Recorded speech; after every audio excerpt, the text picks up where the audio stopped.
होते तुम्हाला, बरोबर आहे. अण्णाभाऊंना 100 वर्षानंतर महापुरुषाच्या यादीमध्ये आले आणि लहुजी वस्ताद साळवे 231 वर्ष झालेत त्यांना, अजूनही ते महापुरुषांच्या यादीत दिसत नाही. पण त्यांच्या नावाने फंड पास होत आहेत, स्मारकं बनत आहेत, पण ते महापुरुषांच्या यादीमध्ये येणं गरजेचं आहे.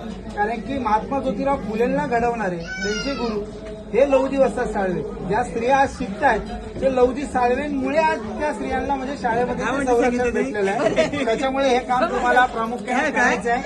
आणि तुम्हाला भारताचं हे तुम्हाला नक्की आमच्या विभागाकडून नक्की आमच्या विभागाकडून तुम्हाला हे संविधान भारताचं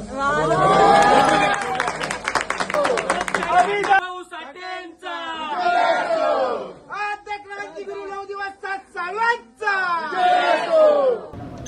या अधिवेशनात या समाजाच्या विषयाचा विषय मी विधानसभेत उचलीन एवढंही आपल्याला सांगतो. आणि जे अन्याय अत्याचार होत असतील त्या संदर्भात पण आपण विधानसभेत चर्चा घडवून आणू.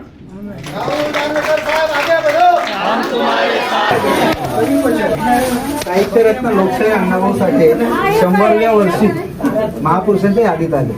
आता त्यांना 104 वर्ष झाले. हे 4 वर्ष आधी 231 वर्ष झालेत. आद्य क्रांतिगुरु लहुजी वस्ताद साळवे अजूनही महापुरुषांच्या यादीमध्ये नाही. त्यांच्या नावाने हे जे शासन आहे हे स्मारक बनवते, सगळं करते, पण महापुरुषांच्या यादीत अद्याप नाहीये. त्यामुळे तुम्हाला विनंती आहे की आपले जे पक्षप्रमुख आहेत त्यांच्याबरोबर तुमच्याकडून सुद्धा हे पत्र जाण्यात यावं, जेणेकरून की त्याला जो आम्ही पत्र्यावर ऑलरेडी केलेला आहे त्याला ती भर पडेल. हे आमच्या समाजाकडून तुम्हाला आणि आमच्या योजनेच्या वतीने तुम्हाला सांग